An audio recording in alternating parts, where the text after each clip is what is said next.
So tonight I'm going to make a video about this thing.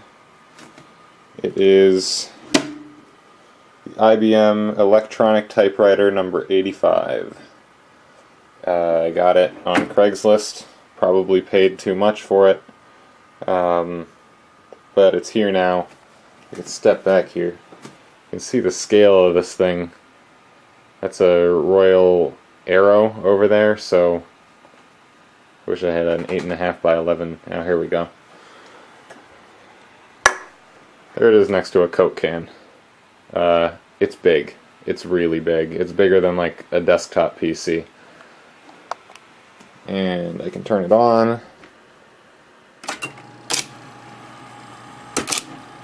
Works itself into position. Finds its last center. Carriage returns and everything. Do that over and over. Sometimes. There we go. It's warming up. It is electronic, so it's actually like, it has a short memory. It's thinking about what it's doing before it actually does anything. I'm going to put some paper in here and show you what's going on. So right now, there's no tape in it, there's no film, because it's not working with that right now. I'm going to try to get in here, try to zoom in instead of get actually close to it. See if I can show you what's going on in here. That's going to be a challenge. Alright, so first of all you'll notice that the ribbon lifter is stuck in position. This thing is greased up bad. It is full of like rotten foam and the works. Not good. The ribbon advancing thing, I don't even know what you call this. If I twist the lever, it twists the shaft correctly. And if I type, it twists only the erasure tab. And at first I thought something was wrong with the shaft itself, but as it turns out, it's actually an issue down here. I wish I had a better pointing tool. Hold on. Okay, so what we're seeing here is this area. There's a cam and a follower. This follower, depending on whether the control shaft, I'm not sure what this is called, is rotating clockwise or counterclockwise, there are little lumps on it and they're different heights. And I think there's not just lumps but also some hooks on it that can push it as well as pull on the cam, or the cam follower. So when I'm going forward, you see the cam rotates this way. It rotates down, around. I guess that's, well, you know, it's rotating this way. That's positive on your right hand rule for you electricians. I don't know. And if we delete, it twists the other way, which pops that little follower in the other direction. And the problem is that it's so greased up and so clogged with whatever that nasty rotting foam stuff is that it always sticks down, which is the erase position. I don't want it in the erase position, because then every time I type a letter, this thing pops all the way up into the erase mode, and it only cranks forward on the erase ribbon. So I waste erase ribbon every time I put it in, and I never type any characters. So that is my first thing that I need to fix. I'm going to try to just clean it up. I'm hoping that it is just gummed up. If that's not the case, then we're going to have to look into some other more serious issues. I really don't want to take this thing apart any more than I have to. But I really want to also get all the foam out of it, because you can even see I had to take this nasty stuff off the bottom. I think those are my fingerprints. I hope they're not. It's everywhere. It's all over the place. It's falling apart around the shaft in there. So let's get some ribbon in this thing and get a demo. So loading ribbon is actually very easy in this thing. If we bring it over here, you see you're lining up with this axle, the crank. It's got two sets of teeth on it, one for the rewind, or one for the erase tape and one for the typing tape, film, whatever. And if we can move the light over here.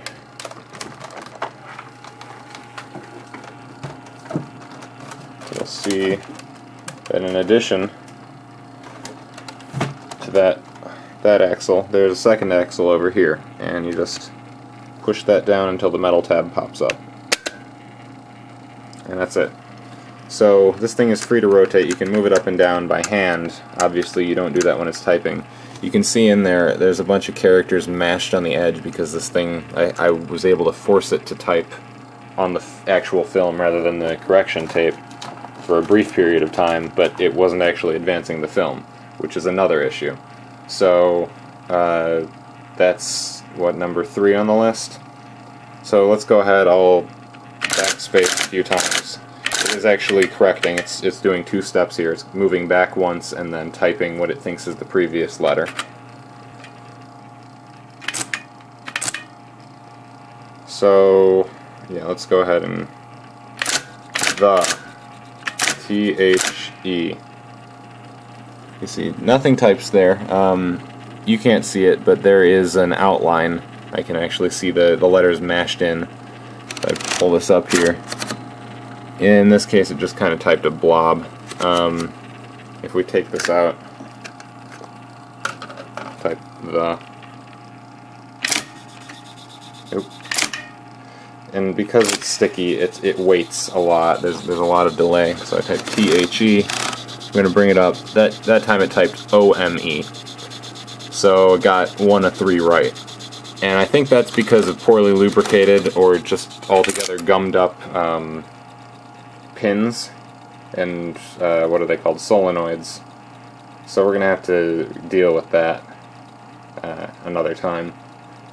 Right now I'm going to try to grease up that cam follower and the appropriate cam, and I'm going to see what I can do about this thing, because I think this assembly might be gummed. So come back to you after that. Okay, so now we're going to take this thing apart a little bit.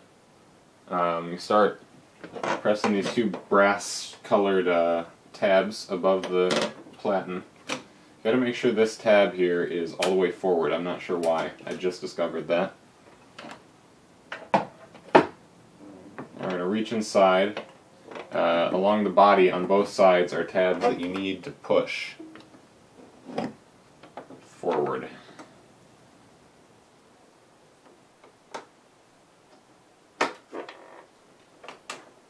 And it should just lift off. So there it is. I'll put this behind me so I can make my floor dirty.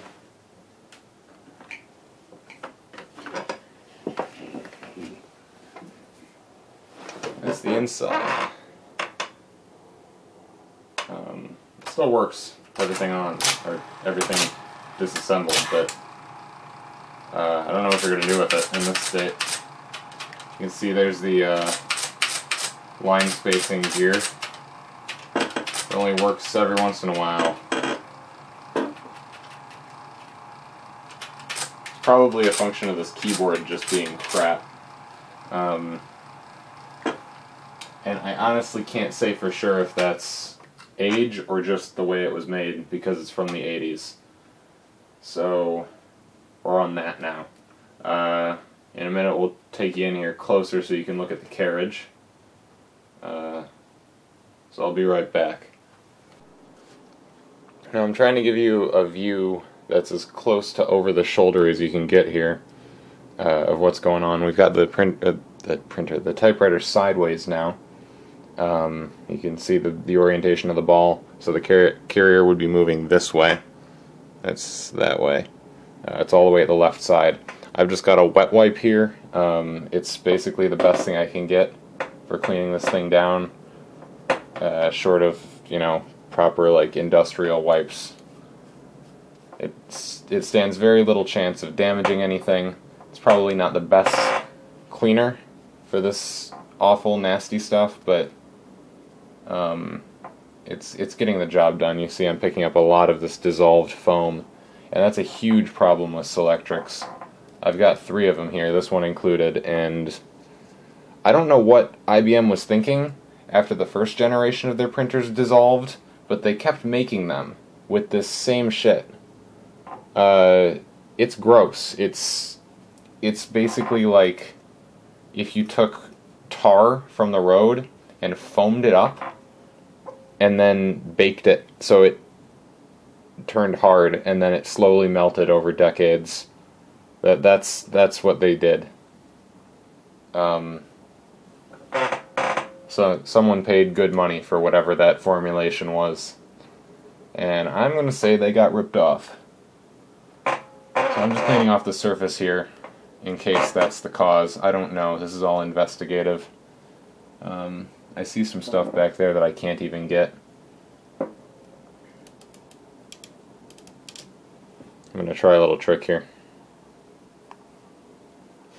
Well, I embarrass myself with my inability to tear a frickin' Clorox wipe. Here we go. I'm going to stick this in here and just crank it through. Try to wipe off all the nasty stuff in the back that I can't reach with my fingers.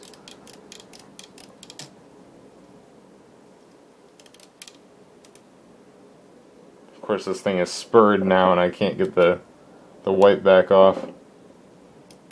It's working though. It's getting that stuff out. There's no actual gear in the cassette. So this thing it's just spools.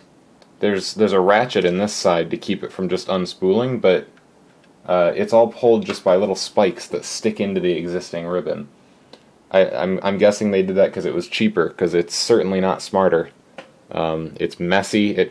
These little like pseudo sprockets back here have been collecting grime for decades now, and they've left me to clean it.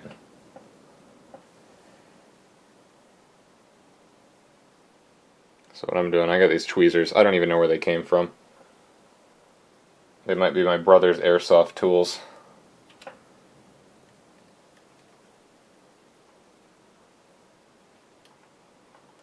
They're good for sticking cloth into small spaces, as I'm quickly finding out.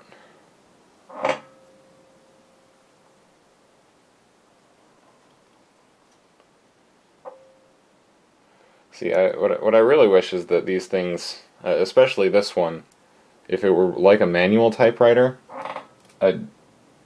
this much dirt, you wouldn't even try to precision clean it. You'd just go for the full immersion treatment. But, of course, this thing has memory, it's got resistors all over it, it's got capacitors, which you really don't want to soak in water. And you really can't immerse anything here. You gotta do it piecemeal. So once this is all clean, I'll come back. I might try some solvent on it before I go any further. Alright, so a side note here, you'll see these little spring bars back here, and those are just for supporting the underside of the platen. I don't think they do anything else, but they are like a dumping ground for all the rotten foam. So if you've got an 85 or any of the related models, that should be a high priority place to clean. Not because these things are really of any value, but because everything under them is like the most sensitive small electronics in the whole thing, in the whole typewriter. So make sure there's nothing that can fall off of these. You really don't want to get this in your circuit board, because I don't know what it is, which means you probably don't know what it is. And it's almost certainly poison. Nuclear poison from space. That was a lie. Could you tell? Okay, so I've changed over to the SLR with a macro lens so you can see what's going on more clearly here. Remove the type ball. If you could see that. Pops off there. You've got a really shallow depth of field, so I'm just focusing on a very small area here. What we're going to do is try to oil up this joint. That's oil because it's a very tight gap. You can't put grease in there. I'm going to try to oil this little piece of metal, if you can see that. That seems to be responsible for the forward and back tilt adjustment. And there's a spring back here that I'm going to put oil on just to clean, because this oil is a penetrant. We're using 3-in-1 multi-purpose, It's not the best oil for typewriters, but it's not bad. Top suggestions online are gun oil and sewing machine oil, or really any light machine oil that you can find. This was just available at Home Depot. You can't even see it there. There's 3-in-1, out of focus. You get the idea. So I'm going to try to roll it in here. It's penetrating, which is really nice. It just rolls down whatever it touches, gets into all the creases. And that's a curse and a blessing here, because, well, one, it falls into everything, and I don't know what it does to plastics, and there are plastics in here, so I just dropped it down there. I don't know where that stuff went. It ended up on the cam, so it's not bad, but you really don't want it to leave the stuff you're touching, but it's probably going to. It's very difficult to not apply too much, and you're seeing that here. But it's alright, because everything in here is metal. Everything needs to be lubricated. So I'm going to try to find a better way to apply this and come back to you. Alright, so I've gone and picked up a paintbrush here. You see, I'm just using the bottom of my trusty Coke can over here to, there's a little paint bucket for the oil, or pot for the oil, I guess. It's neither paint nor a bucket. And now I can just brush it on, which I think should be a lot easier. The oil, being non-polar, just spreads out like crazy in this thing, and I think if I get it on everything, it will kind of work its way into the places it needs to be once I start running the machine. I'd hate for it to actually like loosen the screws, but if that happens, we can tighten them down. So there's one of these little clamps on either side. I think it's actually a kind of little like static bearing. I'm just coating this thing at this point. I'm gonna have to clean this up, but this is part of the selection machine mechanism. So these below here, can you see that? Not really. If you follow this brass part down, I think it's brass, under the arms here, there's a spring-loaded system, and I think that's one of the bits for the 7-bit selection.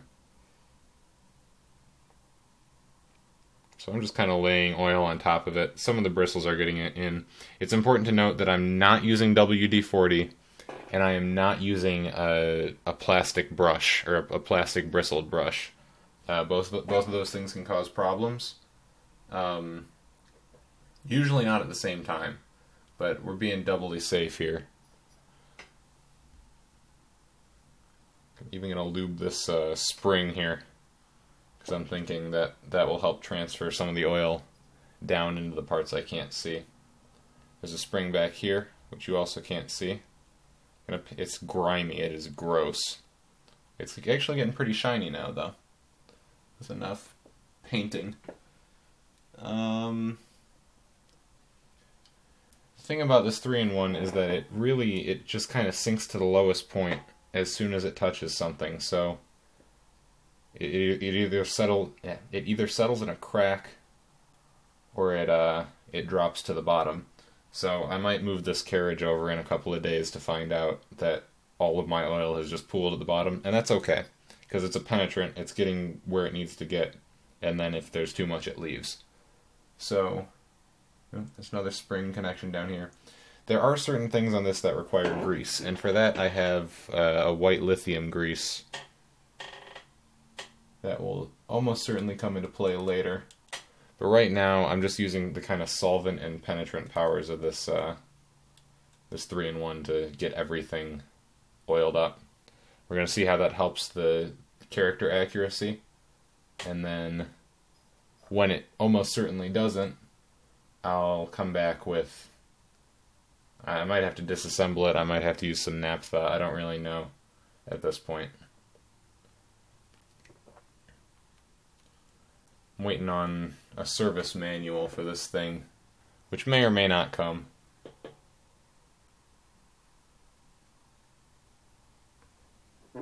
We'll have to see. And now on top of that, there's some stuff in the front and back that I want to get grease on. Or get oil on, not grease yet. Can you see this side? No, not at all. I'll move the camera and come right back. Alright, so we've come back to this nasty thing. You can see it's even more nasty now because my careless use of paper towels and wipes has gotten it even more fibrous. But that's alright. Still working on it.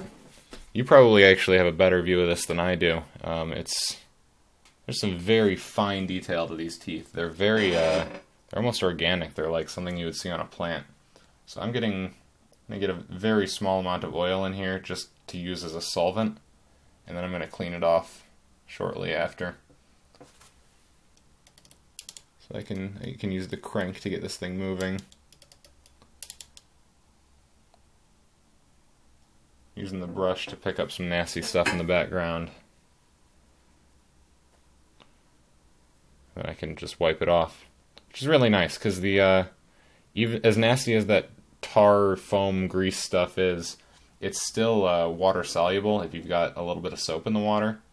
So remember that if you're repairing one of these, that's pretty key. And that's, oh, you can't quite see that. That's where the there's a metal rod that connects something to this whole assembly to make it move, and I think it's gummed up. So I'm getting way down in here, just trying to get small amounts of oil in there so it can pick it up later. Alright, so you're not going to be able to see this very well, but I'm just going to go ahead and mash some keys here. You can see it's moving. It's always moved. That's nothing new. Can you even hear me? But I'm just going to work this. I'm going to work it out. Make sure all the oil gets into the cracks. Maybe apply some more as it's running. Until I can't apply any more.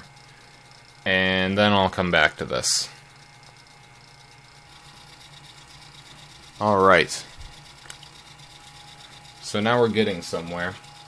While I was greasing everything up, I noticed one issue is that the keyboard plate, as well as the printed circuit board underneath, are both incredibly warped, and I'm not really sure if that's a feature or if it's just developed over time from heat and who knows what, but it means that some of the keys are not very responsive. But that's not what I'm here to talk about. I'm here to talk about this little thing. You see, there's a star-shaped plastic wheel in here, and the good news is that it looks like it's all there. The bad news is that it's in control of all of these things that I'm having trouble with in the film area. It controls the stepping of the film. It controls the height in coordination with the cam and follower I showed you earlier. It's really important, and you can't see it on the camera, of course, but it doesn't spin. There's a little mark here that I can watch. The thing jumps forward about maybe the 16th of a turn, and then it jumps right back. So it's stuck down there somewhere. I don't know how or why, but that's my next adventure here, trying to figure out where that thing leads. So, onward.